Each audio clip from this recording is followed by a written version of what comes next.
আমি বলতে পারবো না, আর ওই আমার বাড়ি শব্দটিও ব্যবহার করতে পারবো না, কারণ ওই কৃষ্ণ যখন এই আমার দেহ থেকে চলে যাবে।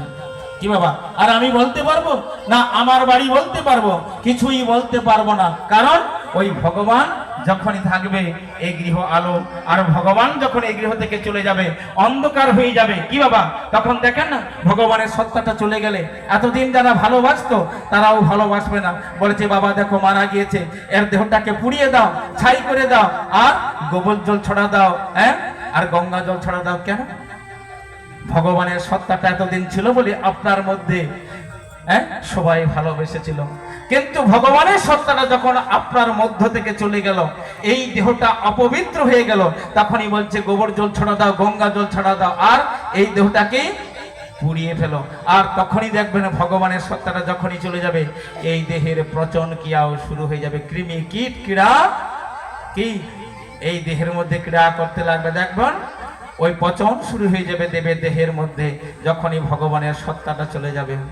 কি তাই কি হয়, ভগবান সখাদের বাঁচিয়ে তুললেন আর বাছুরীদের বাঁচিয়ে তুললেন। চিন্তা করলেন বাছুরী আর সখারা, বলছে দেখো আজকে ভগবান শ্রীকৃষ্ণের কৃপাতে এই দেহটা প্রাপ্ত হয়েছে। তাহলে এখানে একটি তত্ত্ব রয়েছে, সেখানে তত্ত্বটি বললেন যে দেখো সখারা বলছে দেখো আমরা প্রতিদিন যা কিছু সেবা গ্রহণ করে থাকি তা কিন্তু ভগবানকে দিয়ে আমরা সেবা গ্রহণ করি, কিন্তু আজকে এই যে বিষ জল পান করেছিলাম, এই কালীয় দহের জল পান করেছিলাম, কিন্তু ভগবান শ্রীকৃষ্ণকে না দিয়ে আমরা আজকে গ্রহণ করেছি। হ্যাঁ, আর এই কৃষ্ণকে না দিয়ে সেবা গ্রহণ করার জন্য আমরা আবার প্রশ্ন করি কৃষ্ণকে কেন দিতে হবে, ভগবানকে সেবা দিতে হবে কেন? কি বাবা, আমরা তো প্রশ্ন করি না, আমাদের আবার ভগবানকে সেবা দিতে হবে কেন?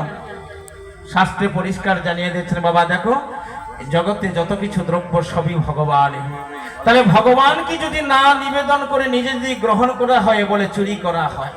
আবার গীতায় বললেন যে দেখো যে নিজের জন্য কি করে রন্ধন করে সেবা গ্রহণ করে সেটি হলো পাপ গ্রহণ করা হয়।